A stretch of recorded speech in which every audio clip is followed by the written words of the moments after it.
of transportation you can, as we are ready to fire up a Big 12 battle to start Kingsford Tailgate Week. Stillwater, Oklahoma, where Texas A&M comes in behind the big arm and swift feet of quarterback Gerard Johnson. But waiting is Oklahoma State's latest great running back, Kendall Hunter, third in the nation in rushing. We've got a great one getting set to kick off at Boone Pickens Stadium tonight. Oklahoma State and Texas A&M cooking up a good one in the house T. Boone Pickensville. College football prime time served up by Applebee's. We'll get cranking into Big 12 shortly, but right now back to the studio. John Saunders, Dr. Lou, and Mark May. Make me a little hungry out there watching that as well. Freshmen, young guys are making a big impact around college football. You started as a freshman. Yeah, first game was against Notre Dame after Pitt had won the national championship, and it was the first time in my life that I seen 55,000 people all in one place at the same time. You coached back in a time when they wouldn't let freshmen play at times. I played when they didn't allow freshmen to play. But they didn't allow sophomores or juniors either when I played. At least I thought that way. But freshmen make a great impact. You know, there's such great high school coaching today, such great athletes. And back when it first started, 72, freshmen were eligible. I had two freshmen. Dave and Don Bucky, twins, were on the cover of Sports Illustrated. You've had a few guys on the cover of Sports Illustrated. Is there a freshman who's made a bigger impact, at least in the last week or so, than Trey Burton? Not at Hourglass.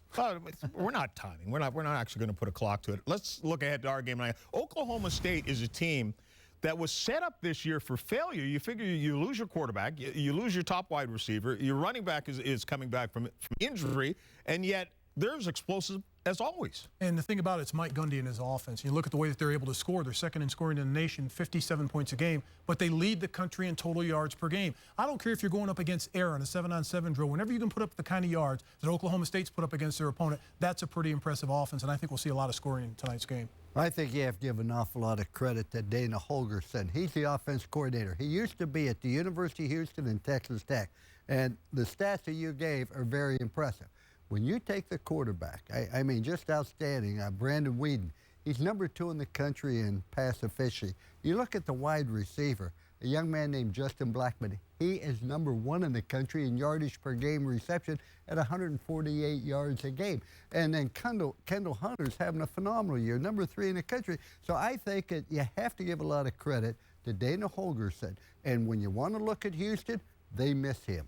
And when you mention Brandon Wheaton, you're talking about a guy who's 26 years old. Old enough. He was a baseball player. What is it about that seasoning we've seen it time and time again work for guys who come back from baseball? Well, it's just that maturity and that confidence, because this is a guy that's been out in the world. He's taking care of himself. He's learned how to pay bills. He's learned how to feed himself and clothe himself. All of a sudden, when you're in college and you're on scholarship, you know what? You really don't have that many responsibilities except going to class and going to football practice and staying out of trouble. Here's a young man that's been through it all. He's seen it all, so he's very mature at that position, and he can handle just about anything thrown at him.